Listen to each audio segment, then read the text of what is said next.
আসসালামু আলাইকুম সবাইকে ওয়েলকাম করছি আজকের ভিডিওতে।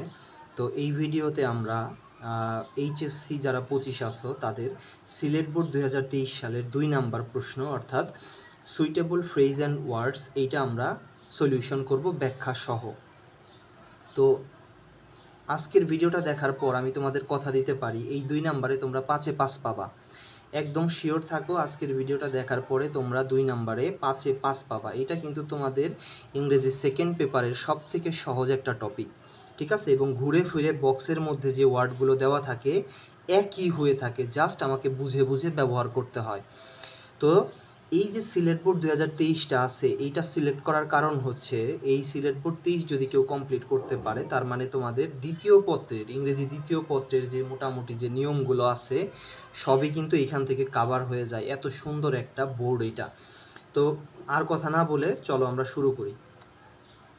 তো এইখানে বক্সের ভিতরে যে ওয়ার্ডগুলো আছে আমরা প্রথমে সেগুলার অর্থ আমরা জেনে নিব। দেয়ার হচ্ছে সেখানে, দেয়ার কি হিসাবে ব্যবহার হয়? সাবজেক্ট, অর্থাৎ প্রথমে দেয়ার ব্যবহার হয়। ওয়াজ বর্ন জন্মগ্রহণ করেছিল। হোয়াট ডাজ লুক লাইক মানে হচ্ছে, একটু খেয়াল করো, হোয়াট ডাজ লুক লাইক মানে হচ্ছে দেখতে কেমন। আমি আবারও বলতেছি, হোয়াট ডাজ লুক লাইক মানে হচ্ছে দেখতে কেমন। এবং এরপরে অ্যাজ সুন অ্যাজ যত তাড়াতাড়ি সম্ভব। এরপরে হচ্ছে লেট অ্যালোন, লেট অ্যালোন মানে হচ্ছে লেট অ্যালোন কখন ব্যবহার করি?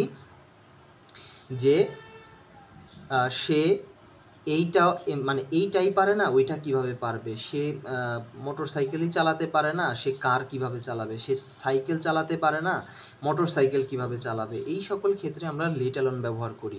হ্যাড বেটার উচিত অর্থে ব্যবহার করা হয়। এরপরে সাবজেক্ট হিসাবে ইট ব্যবহার করা হয়, ইহা। উড রাদার, এরপরে হচ্ছে হোয়াটস ইট লাইক। খেয়াল করো, হোয়াট ডাজ লুক লাইক আর এখানে হচ্ছে হোয়াটস লাইক। হোয়াটস ইট লাইক মানে হচ্ছে কেমন, আর হোয়াট ডাজ লুক লাইক মানে হচ্ছে দেখতে কেমন। হ্যাভ টু উচিত এরকম বোঝায়।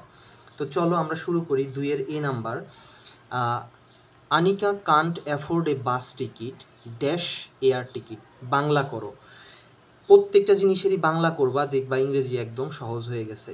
তাহলে অনিকা বাস টিকিট কেনার মতো তার অ্যাবিলিটি নাই, অ্যাফোর্ড করতে পারে না। বিমানের টিকিট কিভাবে কিনবে? এয়ার টিকিট মানে হচ্ছে বিমানের টিকিট। তাহলে আমি একটু আগে কি বললাম যে এইটা পারে না ওইটাই কিভাবে পারবে? বাস টিকিটই কিনতে পারে না, এয়ার টিকিট কিভাবে কিনবে? তাহলে এই সকল ক্ষেত্রে কি হবে? অ্যান্সার হবে লেট অ্যালোন। তাহলে 1-এর এ অ্যান্সার হবে কি? Let alone. বি নাম্বার দেখো, ইট মে রেইন টুডে, আজকে বৃষ্টি হতে পারে। You dash reach home earlier, তোমাকে যত তাড়াতাড়ি সম্ভব বাড়ি যাওয়া উচিত, বা তোমার যত দ্রুত সম্ভব বাড়ি যাওয়া উচিত। উচিত এই সকল অর্থে আমরা কি ব্যবহার করব বলো তো? Had better. You had better reach home earlier, উচিত এরকম অর্থে আমরা কি ব্যবহার করব? হ্যাড বেটার ব্যবহার করব। Dash is many years since we first meet, how time does fly, এটা অনেক বছর হয়ে গেছে যে তোমার সাথে আমার দেখা হয়েছিল, সময় কতই না দ্রুত যায়। সাবজেক্ট হিসাবে দেখো সহজ কথা, হয় দেয়ার হবে না হলে ইট হবে, প্রথমে এই দুইটা বসবে, তাই না? তাহলে দেখো there is many year since, এইটা হয় না, এটা এখানে হবে কি? It is many year since, এটা হয় অনেক বছর সময় যখন তোমার সাথে আমার দেখা হয়েছিল। তাহলে সি এর অ্যান্সার কি হবে বলো তো? সি এর অ্যান্সার হবে ইট। এরপরে দেখো ডি নাম্বার হচ্ছে as his brother meet an accident he needs to go hospital, তাহলে তার ভাই একটি দুর্ঘটনার শিকার হয়েছে, তাকে যত দ্রুত সম্ভব হাসপাতালে যেতে হবে। এই যে পসিবল দিয়ে দেখো, পসিবল দিয়ে আমাকে সহজ করে দিছে, এখানে কি হবে? অ্যাজ সুন অ্যাজ পসিবল, তাকে যত দ্রুত সম্ভব হাসপাতালে যেতে হবে। তাহলে এই সকল যত দ্রুত সম্ভব বোঝালে আমরা অ্যাজ সুন অ্যাজ ব্যবহার করব। এরপরে we dash develop hour view about hartal and strike, আমাদের উচিত আমাদের এই যে হরতাল এবং স্ট্রাইক সম্পর্কে আমাদের দৃষ্টিভঙ্গি বদলানো। Let's change our distraction culture, চলো পরিবর্তন করি আমাদের যে ধ্বংসাত্মক যে সংস্কৃতি আছে এইটা। তাহলে দেখো এইখানেও অলমোস্ট উচিত অর্থে ব্যবহার হয়, আমাদের করা উচিত। তাহলে এইখানে আমরা ব্যবহার করব এই যে হ্যাভ টু ব্যবহার করব। We have to develop hour view about hartal and strike. Dash have been remarkable changes in the behaviour of our young generation. তাহলে দেখো সাবজেক্ট হিসাবে একবার আমরা কি ব্যবহার করছি, ইট ব্যবহার করে ফেলছি, এখন বাকি আছে কি দেয়ার। আমার কি কোনো কিছু চিন্তা করার দরকার আছে? তাহলে দেয়ার আমরা ব্যবহার করে ফেলবো। এরপরেও যদি ব্যাখ্যা জানতে চাও, ব্যাখ্যা হচ্ছে দেয়ার হয়, এরপরে ভার্ব হয়, এরপরে একটা কিছু সাবজেক্ট হয়। তাহলে ওই নিয়ম অনুযায়ীও এইখানে কি হবে, দেয়ার হবে, দেয়ারের পরে ভার্ব থাকবে। তো এই হচ্ছে আমাদের নিয়ম।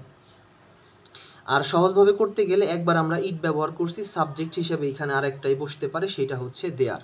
এরপরে দেখো, Maria Mandana is a promising footballer of our country, she in a remote village Kalsindur.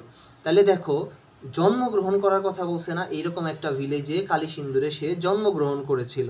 তাহলে কি হবে, নিঃসন্দেহে ওয়াজ বর্ন হবে, জন্মগ্রহণ করেছিল হবে।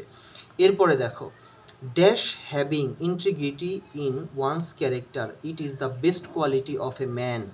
তাহলে দেখো প্রশ্নবোধক আছে সেন্টেন্সে, আমার কাছে প্রশ্নবোধক আছে। এখন তুমি এইখানে দেখো কোনটা ডাব্লিউএস কোশ্চেন আছে, এই দেখো এইটা একটা ডাব্লিউএস কোশ্চেন, এইটা একটা ডাব্লিউএস কোশ্চেন। তুমি প্রশ্নের মধ্যে দেখো তো তোমার এখানে কি দুইটা শূন্য স্থান আছে না একটা শূন্য স্থান আছে? একটা শূন্য স্থান আছে আর প্রশ্নবোধক আছে। নিঃসন্দেহে আমার কিচ্ছু বোঝার দরকার নাই, আমার কাছে অ্যান্সার হবে হোয়াটস ইট লাইক, আমি এটা বসিয়ে দিব, কোনো সমস্যা নাই। তাহলে প্রশ্নবোধক আছে, ডাব্লিউএস কোশ্চেন আছে, এইটা আমি এখানে বসিয়ে দিব, আমার কিচ্ছু বোঝার দরকার নাই, সহজ টেকনিক। তো এরপরে দেখো, he is very poor but honest, সে খুবই গরিব, সে খুবই গরিব কিন্তু সৎ। He dash starve than cheat anybody. দেনের নিয়ম দেখো, এই যে দেন যদি কোনো সেন্টেন্সে থাকে চোখ বন্ধ করে উড রাদার বসাই দিবা, চোখ বন্ধ করে যদি দেন থাকে উড রাদার বসাই দিবা। এবং প্রত্যেকটা বোর্ডেই এরকম প্রশ্ন কিন্তু থাকে, তুমি কিচ্ছু বুঝতে হবে না, দেন মানেই সেইখানে কি হবে, উড রাদার হবে, হাফ পেয়ে যাবা। এরপরে দেখো বাকি রইল একটা শূন্য স্থান দুইটা আর প্রশ্নবোধক আছে। তাহলে শূন্য স্থান দুইটা কোথায় আছে, হোয়াট ডাজ লুক লাইক মানে দেখতে কেমন। তাহলে এইখানে হবে হোয়াট ডাজ, এখানে হবে লুক লাইক। এই হচ্ছে আমাদের অ্যান্সার। তাহলে এই দেখো এক নজরে পুরো সলিউশনটা, হোয়াট ডাজ লুক লাইক হচ্ছে পুরো আমাদের অ্যান্সারটা। তো আশা করি বুঝতে পারছো, আমি চেষ্টা করছি যতটুকু সম্ভব ডিটেইলে করানোর জন্যে। এরপরেও যদি কারো কোথাও বুঝতে সমস্যা হয় অবশ্যই আমাকে কমেন্টে জানাবো, আমি প্রত্যেকের রিপ্লাই দেওয়ার চেষ্টা করব। সবাই ভালো থাকো, সুস্থ থাকো, আসসালামু আলাইকুম।